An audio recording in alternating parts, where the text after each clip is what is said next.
Hello friend, હું છું Shweta. શ્વેતુ home કિચનમાં તમારું સ્વાગત છે. તો આજે આપણે બનાવીશું આલુ ભલૂરે.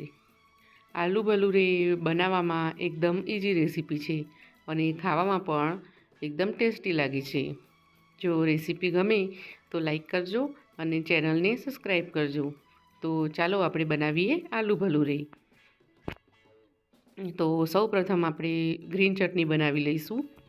તો તેના માટે મેં અહીંયા કોથમીર લીધી છે, 2-3 લીલા મરચાં લઈશું. પછી મેં આંબલી પલાળી હતી તે અંદર ઉમેરી દઈશું.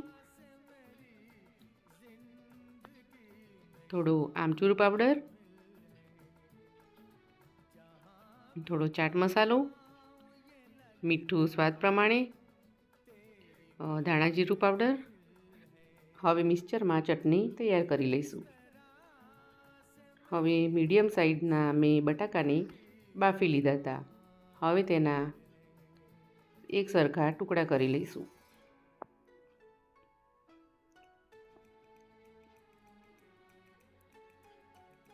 હવે આ રીતે ટુકડા કરી તેમાં અડધી વાટકી જેટલો કોર્નફ્લોર, અડધી વાટકી જેટલો ચોખાનો લોટ, કાશ્મીરી લાલ મરચું પાવડર, મીઠું સ્વાદ અનુસાર, આમચૂર પાવડર, થોડો ચાટ મસાલો, ધાણા જીરું અને થોડો ફ્રૂટ કલર નાખીશું. ફ્રૂટ કલર તમારે નાખવો હોય તો જ નાખવાનો. હવે થોડું પાણી નાખીને આપણે તેને બરાબર મિક્સ કરી લઈશું.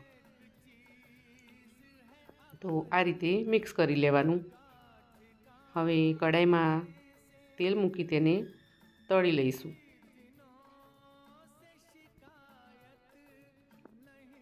આમાં એક એક છુટ્ટી રીતે નાખીને તળી લેવાનું, એટલે એકબીજાને ચોંટે ના.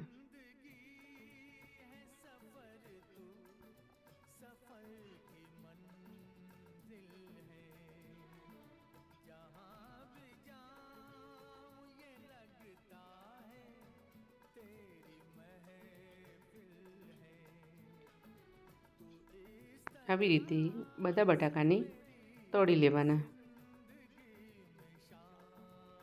અને થોડા ક્રિસ્પી થાય પછી તેને નીકાળી દેવાના. આપણા બટાકા એકદમ ક્રિસ્પી થઈ ગયા છે તો તેને બહાર નીકાળી દઈશું અને પછી તેને ગ્રીન ચટણી સાથે સર્વ કરીશું.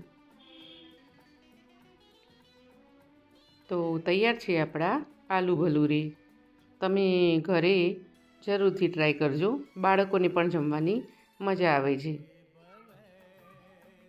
જો રેસીપી ગમી હોય તો લાઈક કરજો અને ચેનલને સબસ્ક્રાઈબ કરજો. Thank you.